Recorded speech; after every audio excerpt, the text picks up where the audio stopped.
Listen, this is part 2 of my discussion about now that I've prayed that prayer, you pushed a button, you prayed a prayer, what's next? Last time we talked about the fact that when you prayed that prayer, you are receiving Jesus. And He comes and fills your life by His Spirit. See, the Bible says that you are body, soul, and spirit. We take care of our bodies, we work out, or some of us do. We watch what we eat, some of us do. We try to take care of our soul, which is our mind and our emotions, right? Some of us are working on our relationships, we're working on getting mentally healthy. Those are all good things, nothing of that's bad. But the question is, who is working on our spirit? Who's working on your spirit? Who is that? I don't know. Is it not locked? Somebody just went through that door. Let it slam. Yeah, we'll start again. Sorry. Don't worry about it. Don't worry about it. I tried to catch it. Yeah, I saw that. Good job. We almost had it. Okay. Fire away. Whenever you're ready, Papa G. Action.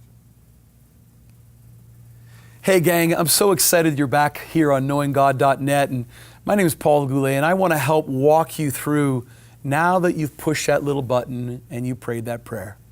Last time we were together, we talked about the fact that when you prayed it, you were receiving Jesus.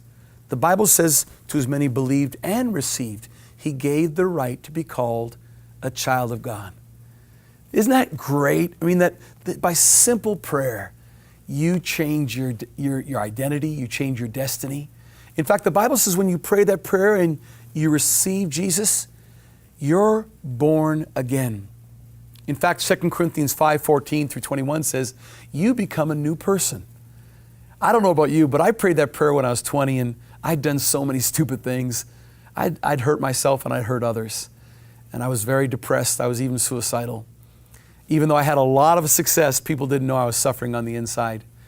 And I'll never forget the day that I said, okay, Jesus, come on in. And I asked Him for 2 things. I said, number 1, give me a love for life again, because remember, I was depressed. 2, heal my relationship with my earthly father, because my father and I did not get along at all. I'd left home when I was 15. By this time, I'm 20. We didn't talk. We had no relationship. I really resented him.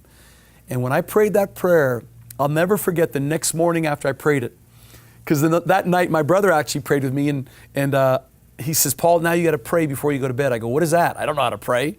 I prayed at church once a year or twice a year, Christmas and Easter. He says, no, it's talking to God. And he went and got me a little prayer book from my godson, Justin, and the prayers were, here I lay me down to sleep, I pray the Lord my soul to keep, and if I die before I wake, I pray the Lord my soul to take. A simple prayer that kids pray. And I learned it. I memorized it that night. And so the next morning I woke up, and it was weird because I wasn't on drugs that morning. I wasn't hungover. I was wide awake early. I walked into the kitchen. I walked in, finally, nobody was awake. All the lights were off. And then I walked into the living room. Lights were off, but my dad was sitting there. And he looked at me. He says, Paul, come on, we need to talk. Now, that may sound normal to some of you that you had a family like that. I didn't have a family like that. And remember, I left home 5 years prior. So when he said we need to talk, I'll never forget. I literally looked up like this. I said, okay, you're real. And people look at me now, they go, man, you're so full of joy. You know, why are you the way you are? Because I did the same thing you did. I pushed a button. I prayed a prayer. I invited Jesus in. And He made me a new person by His Spirit.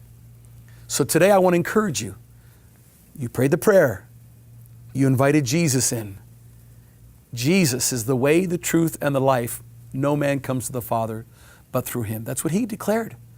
So either Jesus was a liar, a lunatic, or He truly was the Son of God. So today, I want you to know that when you invited Him in, He came in. He started filling you with His Spirit. He's starting to make you a new person. And that's really, really an exciting thing. So listen, new person, what's the new destiny for your life? I don't know. We'll talk about this next time on KnowingGod.net. Thanks for tuning in.